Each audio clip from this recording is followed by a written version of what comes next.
Sejarah Pertempuran Surabaya 10 November 1945.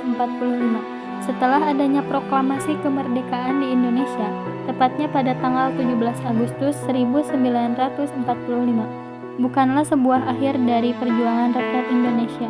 Hal ini dikarenakan walaupun sudah mendeklarasi kemerdekaan tersebut, di beberapa daerah Nusantara yang ada harus tetap berjuang dalam mempertahankan kemerdekaan tersebut. Hal ini ditandai dengan adanya pertempuran pertama antar perjuang rakyat Indonesia dengan pasukan negara asing setelah deklarasi kemerdekaan yang terjadi tepatnya di Surabaya, yang lebih dikenal dengan sebutan Pertempuran Surabaya. Berdasarkan sejarah yang ada, awal terjadinya Pertempuran Surabaya dilatar belakangi dengan adanya kedatangan pasukan sekutu pada tanggal 25 Oktober 1945 yang tergabung dalam AFNI. Kedatangan pasukan AFNI tersebut ke Surabaya tepatnya di Tanjung Perak dipimpin oleh seorang jenderal yang bernama Brigadir Jenderal Albertin Walter, yang kemudian membuat sebuah pos pertahanan. Tujuan awal dari kedatangan sekutu tersebut adalah mengamankan tawanan perang, melucuti senjata para tentara Jepang, serta menciptakan ketertiban setelah mengumandangkan kemerdekaan tersebut. Hal ini dilakukan oleh pasukan sekutu dengan menyebar selebaran yang memiliki maksud agar masyarakat setempat menyerahkan senjata yang mereka miliki ke pihak mereka. Pertempuran Surabaya ini disebabkan karena datangnya pasukan sekutu yang berisikan tentara Inggris dan Belanda atau dikenal NICA, yang mulai masuk ke kota Surabaya pada 25 Oktober 1945. Tujuan semula sekutu datang yaitu untuk mengamankan para tawanan perang dan melucuti senjata Jepang. Pihak Inggris sebagai bagian dari pertempuran ini memandang pertempuran Surabaya tersebut sebagai laksana inferno atau neraka. Hal ini dikarenakan rencana Inggris yang ingin menguasai Surabaya menjadi terlambat 2 hari dari target waktunya, yaitu tanggal 26 November, yang disebabkan kegigihan para pejuang bangsa Indonesia yang ada di Surabaya. Walaupun pada akhirnya Surabaya secara keseluruhan tetap jatuh ke tangan bangsa Inggris, dengan adanya kejadian pertempuran Surabaya tersebut mengubah cara pandang atau perspektif bangsa Inggris dan juga Belanda terhadap Indonesia. Karena ada kejadian ini, bangsa Inggris menjadi lebih mempertegas posisi serta kedudukannya sebagai pihak yang netral dan tidak perlu untuk mendukung Belanda. Selain itu, Belanda yang pada awalnya meremehkan semangat Indonesia mulai menyadari dan melihat perjuangan para pejuang yang ada dalam mempertahankan kemerdekaan Indonesia. Karena ada kejadian ini, bangsa Inggris menjadi lebih mempertegas posisi serta kedudukannya sebagai pihak yang netral dan tidak perlu untuk mendukung Belanda.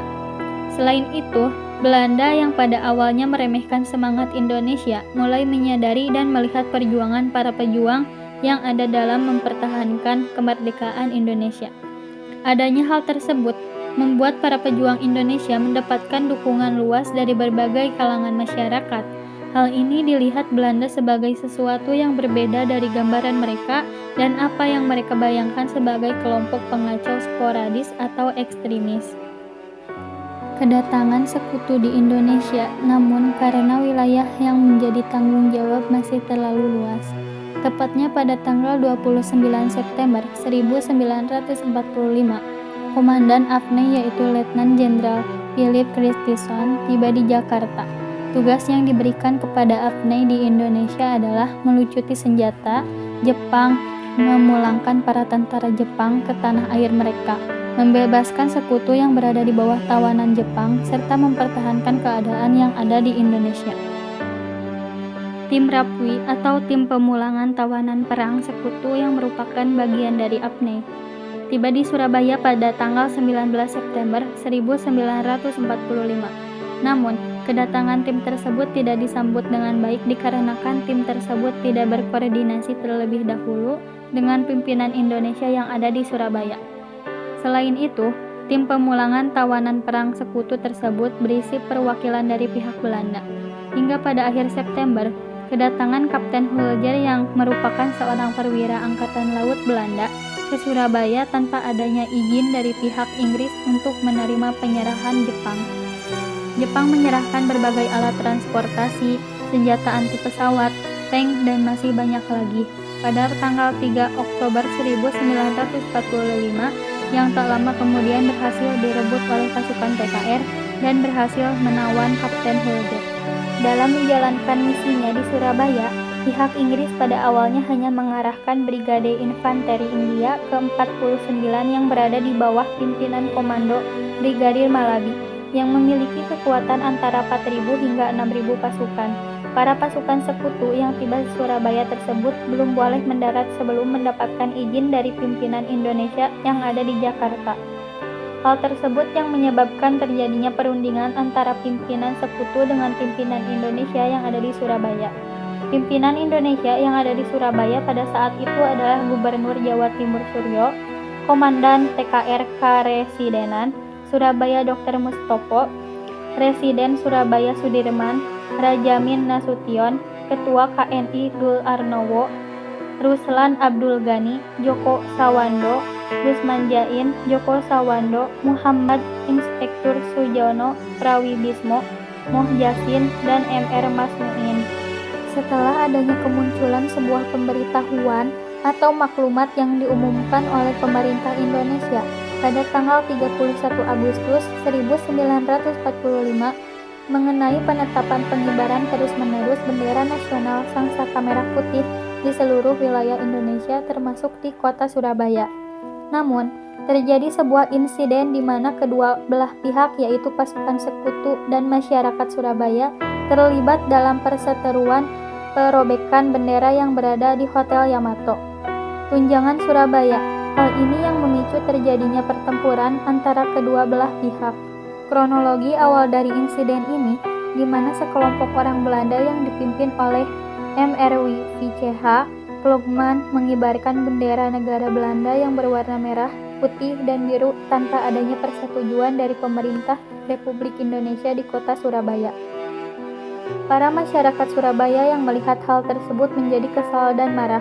Hal ini yang membuat seorang perwakilan Indonesia yaitu Residen Sudirman mendatangi Hotel Yamato tempat mereka mengibarkan bendera tersebut untuk berdiskusi dengan pimpinan sekutu yaitu Ploegman agar bendera tersebut dapat diturunkan dan tidak terjadi keributan.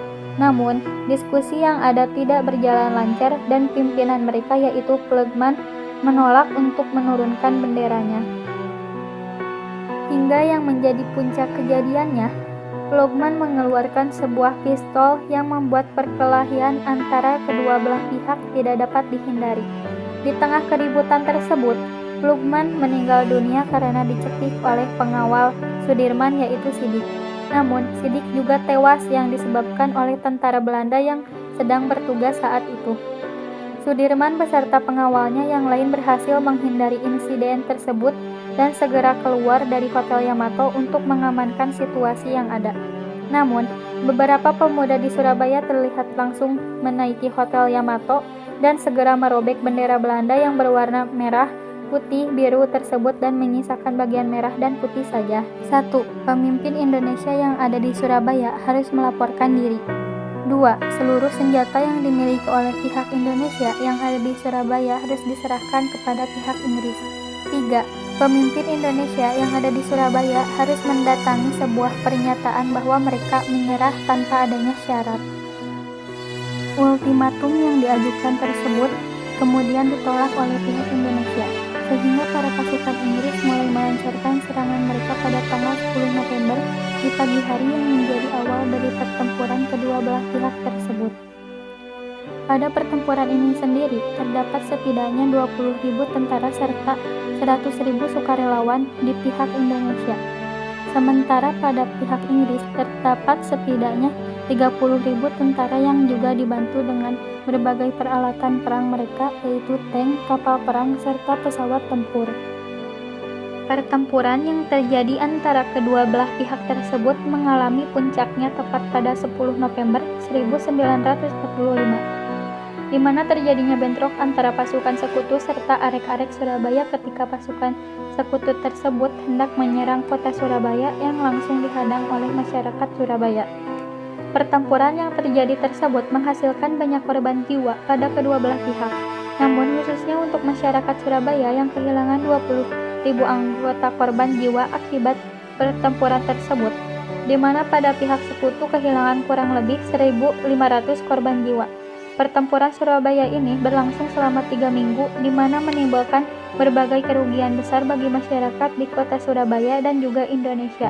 Dalam usahanya melawan pihak sekutu tersebut, Arek-arek Surabaya dipimpin oleh Bung Tomo yang mengumandangkan pidato berapi-api yang berhasil untuk membangkitkan semangat masyarakat Surabaya untuk melawan dan mengusir penjajah dari negara Indonesia. Setelah 1 tahun terjadinya pertempuran tersebut, Presiden Soekarno yang menjabat menjadi Presiden negara Indonesia saat itu menetapkan bahwa setiap tanggal 10 November, masyarakat Indonesia akan memperingati hari tersebut sebagai Hari Pahlawan. Oleh sebab itu, hingga kini masyarakat Indonesia masih memperingati perjuangan para pahlawan dengan mengingat jasa para pejuang setiap tanggal 10 November.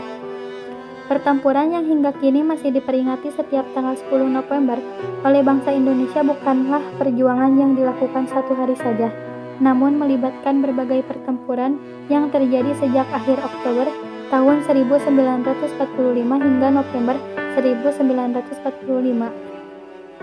Dari pertempuran yang terjadi sendiri dapat dibagi menjadi 3 bagian, yaitu pertempuran pendahuluan, pertempuran puncak yang terjadi pada tanggal 10 November, dan pertempuran akhir.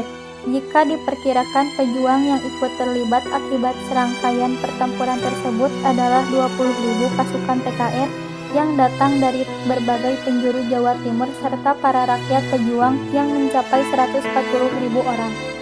Suatu tahun setelah peristiwa berdarah Surabaya, tepatnya pada 10 November 1946, Presiden Soekarno menetapkan 10 November sebagai Hari Pahlawan. Hingga kini Hari Pahlawan terus diperingati untuk mengenang jasa para pahlawan yang telah gugur demi mempertahankan kemerdekaan Indonesia.